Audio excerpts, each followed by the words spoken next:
কি হচ্ছে ভাই? কই খেলা হচ্ছে, টিভির দিকে তাকালাম, তাকায় দেখি টিভির স্ক্রিন গ্রিন, মধ্যে মাঝে মাঝে একটা আলো জ্বলে আবার বন্ধ হয়।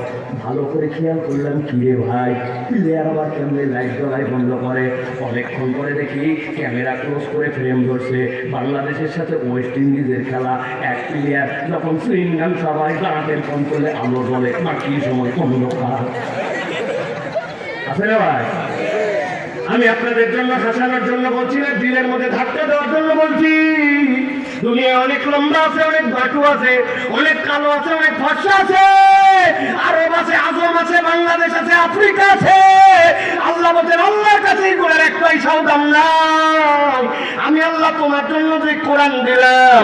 এরপরে বললাম শিফাউল লিমা ফিস সুদূর, এই কোরআনের ডাক্তারিতে তোমার অন্তর যদি ঠিক হয়ে যায়। সাইয়েদনা বেলাল কালো দুনিয়ায় থাকে, কিন্তু আমার নবী জান্নাতে কখনো পৌঁছায় নাই। বেলাল, আমার নবী জান্নাতে হযরত বেলালের পায়ের শব্দ শুনে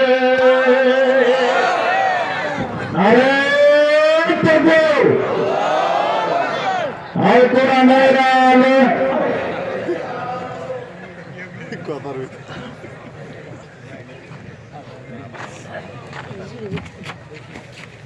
ভালো করে খেয়াল করেন, কোরআন এক নম্বর কাজ কি? কোরআনের এক নম্বর কাজ হচ্ছে, কোরআন হচ্ছে আপনার আমার জন্য মাউইজা, মনে থাকবে তো। দুই নম্বর কাজ শিফাউল লিমা ফিস সুদূর, এই অন্তরের ডাক্তারি কেউ করতে পারে না। অন্তর পরিবর্তন আপনাকে কেউ করে দিতে পারবে না। চরিত্রবান জাতি যদি বানাতে চান, আল্লাহ ভীরু জাতি যদি তৈরি করতে চান, দুর্নীতিমুক্ত সমাজ যদি বানাতে চান, চোর বাটপারহীন যদি আদর্শ প্রজন্ম করতে চান, আল্লাহ বলছেন কোরআনের প্রেসক্রিপশনে এই কোরআন দিয়ে অন্তর চেঞ্জ করার জেনারেশন বানানো লাগবে। তিন নম্বরে আল্লাহ বলছেন এই কোরআন তোমাকে কি উপকার দিবে জানেন? কি হুদা ওয়া রাহমাতুল লিল মুমিনিন।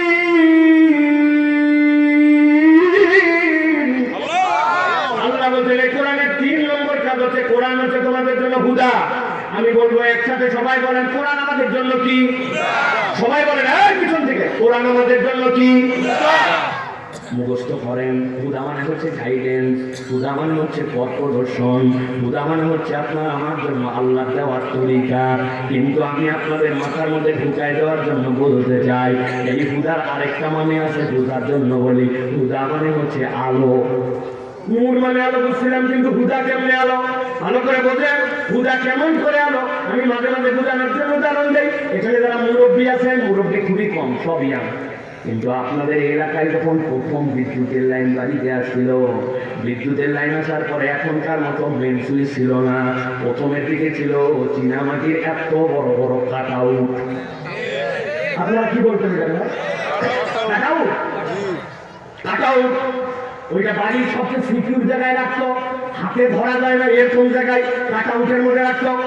হঠাৎ করে তাকায় দেখে সব বাড়িতে বিদ্যুৎ আছে, ওনার বাড়িতে নাই। কি রে, আসলে খবর নেই তো, মসজিদে দেখে তো কারেন্ট আছে কিনা, সব জায়গায় আছে, আমাদের বাড়িতে নাই। বলছে কাটআউট কেটে গেছে। কথা বলেন ভাই মুরব্বীরা। টান দিয়ে খুলছে, খোলার পরে দেখে যা ভাবছিল তাই। কাটআউটের ভিতরে এই মাথার থেকে মাথা তার নাই।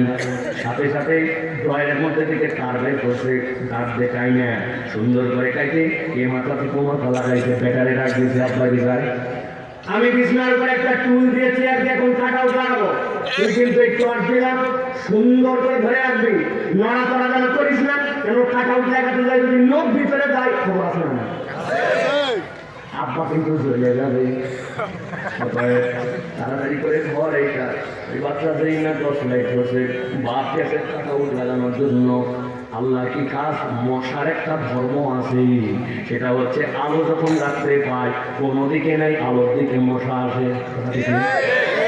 এই টর্চ দেই ধরছে, বাপ গেছে কাটআউট লাগাতে, দেখেছি মশারা পো পো পো পো করে দিকে ঘুরে ঘুরতে ঘুরতে এক মশা উনার হাতের উপরে এসে বসছে।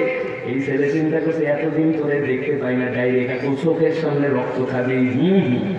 আর যে তোর ধরা বাম হাত দিয়ে এক মুহূর্ত বিবেচনা করে নাই, হাত তুলে নিয়ে দেখ বাড়ি মধ্যে হাত গেছে ধরে আপনার কাছে রাখা মনে আছে।